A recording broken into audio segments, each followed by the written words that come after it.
முதல்ல அதை அடித்து உடச்சி ஒழிச்சு கட்டிட்டு விஏஓ இன்னைக்கு நம்ம பார்க்குறோம் இல்லையா, குரூப் 4 எக்ஸாம்லாம் எழுதுறாங்கல்ல, சாதாரண அடித்தட்டு மக்கள் எழுதி அந்த பணிக்கு வராங்க, ஒரு அரசு வேலை அப்படின்னு சொல்லி வந்து உட்காடுறாங்க. அந்த பணியிடங்களை உருவாக்கியவர் புரட்சித் தலைவர் எம்ஜிஆர். அதே போல் வந்து பார்த்திங்கன்னா அவருடைய ஆட்சி காலத்தில் வந்து பார்த்திங்கன்னா இந்த தனியார் கல்லூரிகளை கொண்டு வரோம் அப்படின்ற ஒரு முடிவை கொண்டு வந்தாங்க. கல்வியை தனியார்மயமாக்கலாமா செய்யலாமான்னு இன்னைக்கு வரைக்கும் வந்து பல பேர் உருண்டுக்கிட்டு இருக்காங்க. ஆனால் அந்த மாதிரி கொண்டு வந்ததால தான் இங்கே நிறைய பேர் படிக்க முடிஞ்சது. அப்படி தனியார் கல்வி நிறுவனங்கள் உருவாக்கும் போதே காலேஜ் நீ கட்டிக்க, பைசா நீ செலவு பண்ணிக்க, உன் காலேஜில் 100 சீட்டு இருந்தால் 50 சீட்டு எனக்கு, அதாவது கவர்மெண்ட்டுக்கு 50% சீட்டை கவர்மெண்ட் தான் ஃபில் பண்ணும். கவர்மெண்ட் கோட்டால கவர்மெண்ட் என்ன நிர்ணயம் பண்ணுதோ அந்த கட்டணத்தில் தான் நீங்கள் சேர்க்கணும் அப்படின்ற ஒரு சரத்தை அவர் உள்ளே வச்சு கொண்டு வந்தார். இது இந்தியாவில் யாருமே செய்யலை. அதன் பிறகு அது போனது.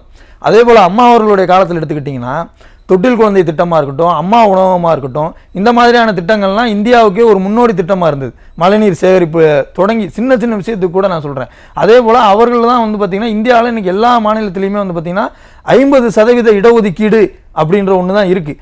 ஆனால் இந்தியாவிலே வந்து பார்த்திங்கன்னா தமிழ்நாட்டில் மட்டும்தான் 69% இடஒதுக்கீடு அப்படிங்கிறது இருக்குது. அதற்கு சட்ட பாதுகாப்பை கொடுத்தவர் யாருன்னு கேட்டிங்கன்னா அம்மா அவர்கள். ஸோ அப்போ அவர்களுடைய ஆட்சி காலத்தில் அந்த மாதிரி பண்ணியிருக்காங்க. புரட்சி தமிழர் எடப்பாடியாருடைய ஆட்சி காலத்தில் வந்து பார்த்தீங்க அப்படின்னா மீத்தேன் திட்டத்தை வந்து ஒழிக்கிறதுக்கு என்ன வழினே தெரியாத இருந்த சூழலில் அந்த டெல்டா மாவட்டங்களெல்லாம் பாதுகாக்கப்பட்ட வேளாண் மண்டலமாக அறிவிக்கிறேன் அப்படின்னு அறிவித்து அந்த திட்டத்துக்கு ஒரு முற்றுப்புள்ளி அப்படின்றத கொண்டு வந்தார். அதே மாதிரி இந்த நீட்டு விவகாரத்தில் வந்து பார்த்தீங்கன்னா நீட் தேர்வை ஒழிப்போம் செய்வோம்னு ஸ்டாலின் அவர்கள்லாம் எவ்வளோ பொய் வாக்குறுதி கொடுத்தார் அப்படிங்கிறது தெரியும்.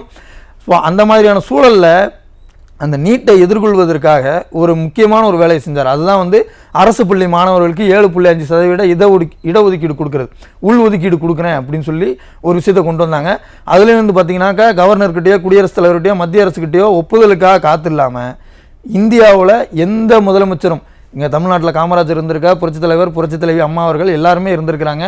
அவர்கள் யாருமே பயன்படுத்தாத அதிகாரத்தை, தன்னுடைய தனி அதிகாரத்தை பயன்படுத்தி அதை வந்து பார்த்தீங்கன்னா நிறைவேற்றி காட்டினார். செக்ஷன் 160. ஆமாம். ஸோ அப்போ அதெல்லாம் வந்து எப்படி பண்ண முடிஞ்சது? நிர்வாகம்னா என்னன்னு தெரிஞ்சால் மட்டும்தான் உங்களால் அதை பண்ண முடியும். மக்களை பற்றி உங்களுக்கு புரிதல் இருந்தால் மட்டும்தான் அதை பண்ண முடியும். மக்களுக்கு என்ன தேவைன்னு உங்களால் தெரிஞ்சால் தான் பண்ண முடியும். உங்களுக்கு அரசியலை பற்றியும் தெரியாது, இந்தியாவினுடைய அந்த நிர்வாகம் எப்படி இருக்குது, இந்திய அரசியல் நிர்வாகம் எப்படி இருக்குது அதுவும் தெரியாது, கவர்மெண்ட் எப்படி ஃபங்க்ஷன் ஆகுதுன்னு தெரியாது. எதுவுமே தெரியாமல் பிளாஸ்ட்டுன்னு கத்திக்கிட்டே இருந்தால் எப்படி இந்த மாதிரியான ஒரு கூட்டத்துக்கிட்ட தமிழ்நாடு போய் சிக்கிச்சுன்னா என்ன ஆகும்னு யோசிச்சு பாருங்க.